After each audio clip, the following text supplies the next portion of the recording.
마가복음. 하나님의 아들 예수 그리스도에 대한 기쁜 소식의 시작이다. 예언서에는 보라, 내가 너보다 앞서 내 사자를 보내겠다. 그가 내 앞에서 내 길을 준비할 것이다. 광야에서 어떤 사람의 외치는 소리가 들린다. 너희는 주를 위해 길을 준비하라. 그의 길을 곧게 하라고 쓰여 있다. 이 말씀대로 세례 요한이 광야에 나타나 죄를 용서받게 하려고 회개의 세례를 전파하였다. 그러자 온 유대 지방과 예루살렘 사람이 모두 나와 죄를 고백하고 요단강에서 요한에게 세례를 받았다. 요한은 낙타 털옷을 입고 허리에 가죽띠를 띠고 메뚜기와 상구를 먹고 살았다. 그리고 그는 이렇게 외쳤다. 내 뒤에 나보다 더 능력 있는 분이 오신다. 나는 몸을 구부려 그분의 신발끈을 풀어드릴 자격도 없다. 나는 너희에게 물로 세례를 주지만 그분은 성령으로 세례를 주실 것이다. 그 무렵 예수님이 갈릴리 나사렛에서 요르단강으로 오셔서 요한에게 세례를 받으셨다. 예수님은 물에서 올라오시는 순간 하늘이 열리고 성령님이 비둘기같이 자기에게 내리시는 것을 보셨다. 그리고 하늘에서 너는 내가 사랑하고 기뻐하는 내 아들이다 라는 음성이 들려왔다. 그러고 나서 즉시 성령님은 예수님을 광야로 내보내셨다. 예수님이 거기서 40일 동안 사탄에게 시험을 받으며 들짐승과 함께 지내시자 천사들이 시중 들었다. 요한이 잡힌 후 예수님은 갈릴리로 가셔서 하나님의 기쁜 소식을 전파하시며 드디어 때가 왔다. 하나님의 나라가 가까이 왔으니 회개하고 기쁜 소식을 믿어라 하고 말씀하셨다. 예수님은 갈릴리 바닷가를 지나가시다가 그물을 던져 고기 잡은 어부 시몬과 그의 형제 안드레를 보셨다. 예수님이 그들에게 나를 따라오너라. 내가 너희를 사람 낚는 어부가 되게 하겠다 하시자 그들은 곧 그물을 버려두고 예수님을 따랐다. 예수님은 좀 더 가시다가 세베대의 두 아들 야고보와 요한이 배에서 그물을 손질하는 것을 보시고 즉시 부르셨다. 그러자 그들은 자기들의 아버지 세베대와 일꾼들을 배에 남겨 둔 채 예수님을 따라 나섰다. 그들 일행은 가버나움으로 갔다. 곧 안식일이 되어 예수님은 회당에 들어가 가르치셨다. 그의 가르침이 율법학자들과는 달리 권위가 있으므로 사람들은 놀라지 않을 수 없었다. 마침 그 회당에 더러운 귀신 들린 사람 하나가 있었다. 그가 큰 소리로 나사렛 예수님, 우리가 당신과 무슨 상관이 있습니까? 우리를 없애려고 오셨습니까? 나는 당신이 하나님의 거룩한 아들임을 압니다. 하고 외쳤다. 예수님이 그를 꾸짖으며 떠들지 말고 그 사람에게서 나오너라 하시자 더러운 귀신은 그 사람에게 발작을 일으켜 놓고 큰 소리를 지르며 나왔다. 이 광경을 본 사람들이 모두 놀라 이게 어떻게 된 일이냐? 정말 권위 있는 새로운 가르침이다. 더러운 귀신들도 그 명령에 복종하는군 하며 서로 이야기하였다. 그래서 곧 예수님의 소문이 갈릴리 온 지방에 널리 퍼졌다.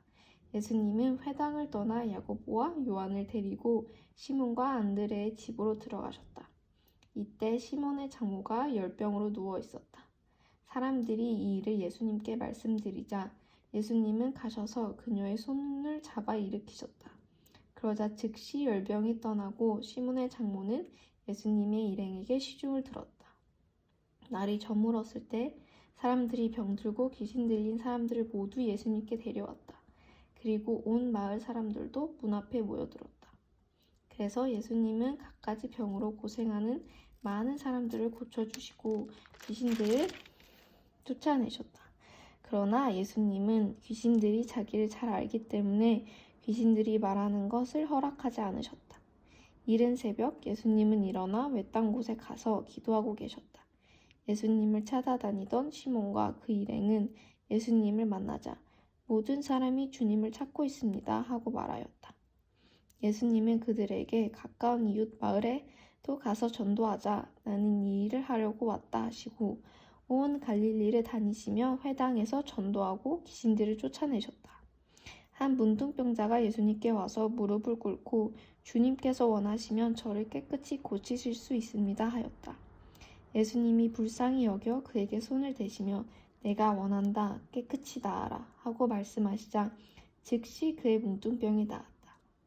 예수님은 곧 그를 보내시며 엄하게 타일렀다.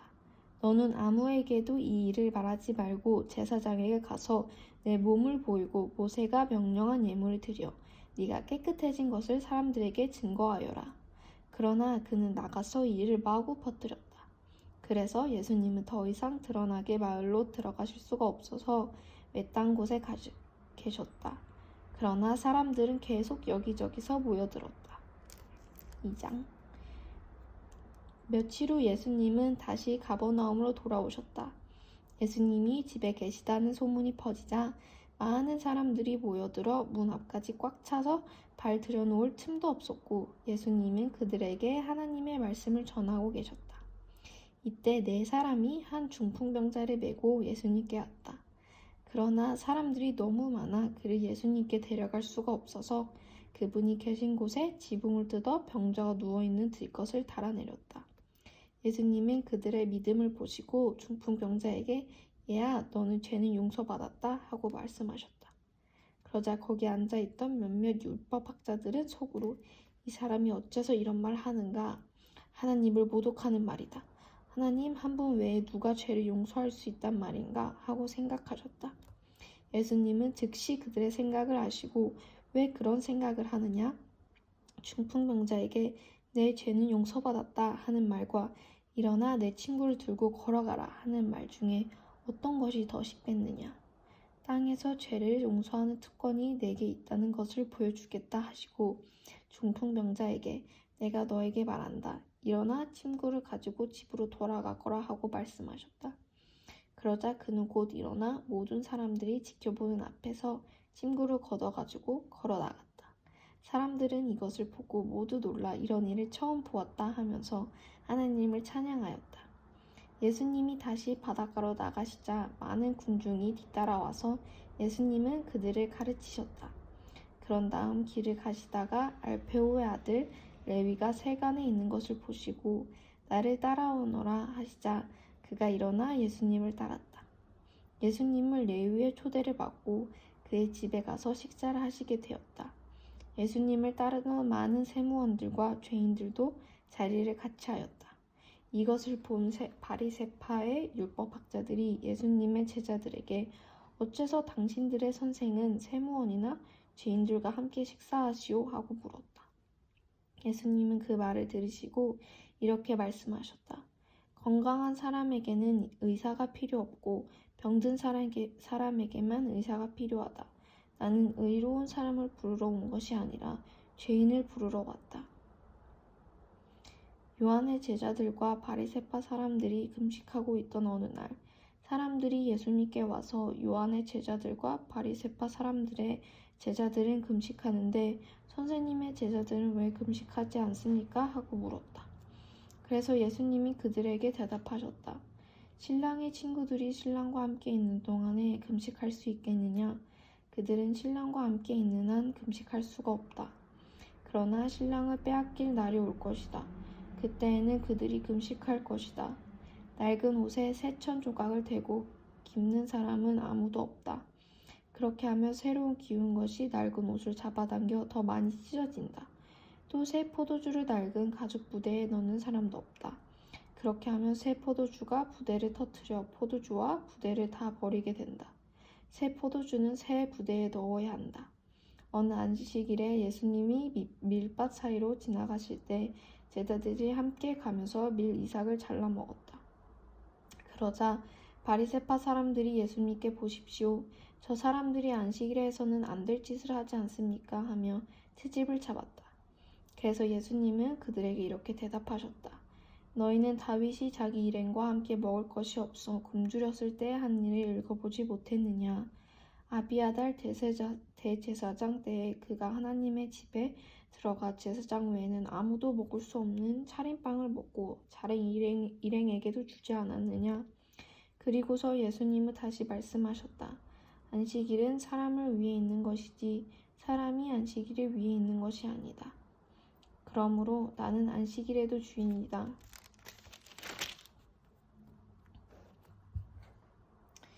3장. 예수님이 다시 회당에 들어가셨다. 거기에 한쪽 손이 오그라든 사람이 있었다.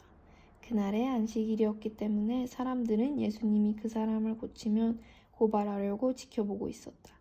예수님은 손 오그라든 사람에게 일어나 앞으로 나오너라 하시고 지켜보는 사람들을 향해 안식일에 선한 일을 하는 것과 악한 일을 하는 것, 사람을 살리는 것과 죽이는 것 중에 어느 것이 옳으냐 하고 물으셨다. 그러나 그들은 아무 대답이 없었다. 예수님은 노여운 얼굴로 둘러보시고 그들의 고집스러운 마음을 슬퍼하시며 병자에게 내 손을 펴라 하고 말씀하셨다. 그래서 그가 손을 펴자 오그라든 그의 손이 완전히 회복되었다. 그러자 바리새파 사람들은 급히 나가서 헤롯 당원들과 만나 예수님을 죽일 방법을 의논하였다. 예수님이 제자들과 함께 바닷가로 다시 가시자 갈릴리에서 온 많은 사람들이 뒤따랐다. 또 유대, 예루살렘, 이두메, 요단강 건너편 두루와 시돈 근처에서도 많은 사람들이 예수님의 하신 일을 듣고 몰려왔다. 예수님은 몰려드는 사람들을 피하려고 제자들에게 작은 배 한 척을 준비하라고 하셨다. 예수님이 많은 사람들을 고쳐주셨으므로 병으로 고생하는 사람들이 예수님을 만지려고 밀어 닥쳤다. 그리고 더러운 귀신 들린 사람들은 예수님을 보기만 하면 그분 앞에 엎드려 당신은 하나님의 아들입니다 하고 소리쳤다. 그래서 예수님은 그들에게 자기가 누구라는 것을 말하지 말라고 엄하게 권고하셨다. 예수님은 산에 올라가 자기가 원하는 사람들을 불러 모으셨다. 그들이 모두 모이자 예수님은 12제자를 따로 뽑아 자기와 함께 있게 하시고 또 내보내어 전도도 하게 하시며 귀신을 쫓아내는 권능도 주셨다. 예수님이 뽑아 세우니 12제자는 이렇다. 베드로라는 이름을 받은 시몬, 보아너게 곧 우레의 아들이란 이름을 받은 세베대의 두 아들 야고보와 요한, 안드레, 빌립, 바돌로메, 마테, 도마, 알페오의 아들 야고보, 다데오, 가나안 사람 시몬, 그리고 예수님을 판 가룟 사람 유다였다. 예수님이 어느 집에 들어가시자 다시 많은 사람들이 몰려와 예수님 1학년 식사를 할 겨를도 없었다. 한편 예수님의 가족은 그분이 미쳤다는 소문을 듣고 붙잡으러 찾아 나섰다. 예루살렘에서 내려온 율법학자들은 그에게 사탄이 붙었다 하며 또 그가 귀신의 왕을 힘입어 귀신을 쫓아낸다 하였다. 그래서 예수님은 그들을 가까이 불러놓고 비유를 들어 이렇게 말씀하셨다. 사탄이 어떻게 사탄을 쫓아낼 수 있겠느냐? 한 나라가 서로 싸워 갈라지면 망하고 한 집안도 서로 싸워 갈라지면 망한다. 그래서 사탄의 나라도 서로 싸워 갈라지면 오래 가지 못하고 망하는 법이다. 강한 사람의 집에 들어가 물건을 털어가려고 하면 먼저 그 사람을 잡아 묶어야 한다. 그렇지 않고는 그 집을 털 수가 없다. 내가 분명히 말해둔다.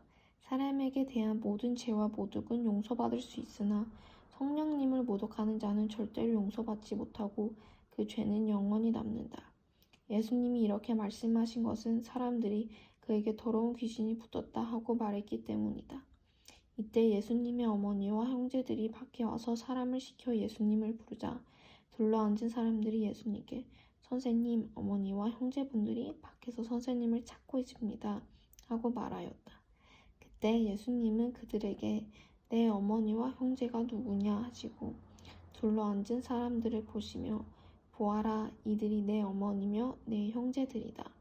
누구든지 하나님의 뜻을 따라 사는 사람이 내 형제와 자매이며 어머니이다 하고 말씀하셨다.